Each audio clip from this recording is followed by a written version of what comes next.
आजकल बड़े बावले हुए फिरते हैं, बड़े जनाब दिमाग ख़राब हुए फिरते हैं। कल वो एक जिसको जैसे शैतान को जन्नत से निकाला गया था तो वो आज तक फितने कर रहा है। एक को वज़ारत उज़्मा की कुर्सी से नीचे उतारा गया है, वो आज तक फितने कर रहा है। और कहते हैं चे निस्बत खाक राब आलम पाक, तेरी किसी चीज़ को भी उससे निस्बत नहीं हो सकती। तूने जो अल्फाज दोहराए हैं कहे हैं, मैं उनको दोहरा रहा हूँ कि जनाब वो हुजूर के ज़माने में जैसे मुशरिकीन एक तरफ हो जाते थे और उनके बच्चे और औरतें हुजूर का कलमा पढ़ लेती थी। ओए मैं तुझे बताता हूँ हुजूर के ज़माने में क्या होता था। हुजूर के ज़माने में अगर किसी ने हुजूर के खिलाफ बात की और उमैर बिन अदी उसे कत्ल करके आए तो उसको जहाज़ों में बिठाकर बाहर के मुल्क नहीं भेजा जा सकता, बल्कि मेरे आका और मौला ने हज़रत उमर ने फरमाया ये देखो ये नाबीना हुजूर की मोहब्बत में कितना आगे बढ़ गया है। तो मेरे आका और मौला ने फरमाया उमर इसे नाबीना न कहो, ये तो अल्लाह और उसके रसूल की मोहब्बत में इससे ज़्यादा देखने वाला और कौन है। ये थी वो बातें जो तू कहता है तेरे दौर में तो जनाब मेरे आका और मौला ने फरमाया बिलाद अरब से तमाम मुशरिकीन को निकाल देना है, यहाँ कोई मुशरिक ना ठहरे, ये बिलाद अरब से सारों को निकाल देना है। और हजरत उमर ने डंडा उठाकर फिर सबको निकाला भी। और तेरे दौर में क्या हुआ, तूने तो किरतारपुर में लाकर मुशरिकों को बसाया है। तू कहता है तेरा दौर उस दौर से निस्बत, बाज आ जा अपनी जुबान, बल्कि तेरी जुबान ही इस लायक नहीं कि तू उन पाकाने उम्मत का नाम ले और उस वक्त का नाम ले जिस सुहानी घड़ी चमका तैयबा का चांद। वो इतनी पाक घड़ियां जिसमें मेरे आका और मौला सल्लल्लाहु अलैहि वसल्लम इस दुनिया में तशरीफ लाए, फिर मेरे आका और मौला सल्लल्लाहु अलैहि वसल्लम ने सारी जिंदगी बसर की।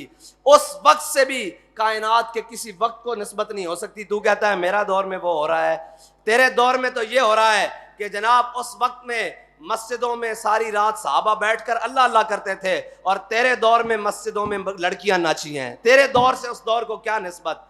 और तू कहता है वो दौर तो वो था जब हजरत अबू बकर सिद्दीक हजरत उसामा बिन जैद को खुद रवाना कर रहे थे और हजरत खालिद बिन वलीद को खुद रवाना किया। फरमाया सारी जंगें छोड़ दो। उधर जनाब कैसर और किसरा के साथ जंगें लगी हुई हैं, उनकी फौजें बॉर्डर के ऊपर आई हुई हैं। हजरत अबू बकर सिद्दीक ने फरमाया सारी बातें पीछे, पहले मुनकिरीन खत्म नबूवत का किला कमा करो। और तू वो शख्स है जो जनाब पासपोर्ट के अंदर तरमीम करके और तेरी काबीना ने और तेरी वजारत के अंदर लोगों ने ये कहा कि कादियानियों को वही हकूक मिलने चाहिए जो अकलियतों को हकूक मुयस्सर है। तुझे उस बात से क्या निस्बत हो सकती है। लेकिन अफसोस कि हम किस दौर में जी रहे हैं जिस दौर में दज्जाल की एक सिफत इमरान खान की शक्ल में हमारे दौर में मौजूद है। अभी तो यार लोग कहते हैं जी बड़ा सच्चा है बड़ा ये। मैंने कहा दज्जाल ने आना है, उसने तो बारिशें भी बसानी है, उसने तो बड़े बड़े फितने खड़े करने हैं। ये तो अभी इतना सा है, इतना सा फितना। और इस फितने के बारे में कोई और मुलव्वस हो उसके साथ हो। हमारे बाबा जी तो बता कर गए हैं कि बस उन्हें जाना कोई और होंगे जिसको बड़ी उसके अंदर दीन की रमक नजर आ रही होगी।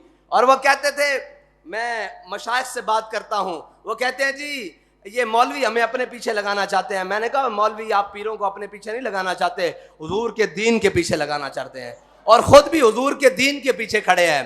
अच्छा तुम्हें हम अपने पीछे लगाना चाहते थे, चलो हम हुजूर के दीन के पीछे खड़े थे, तुम इमरान खान के पीछे लग गए हो, वो किसके पीछे खड़ा है ये तो हमें बताओ।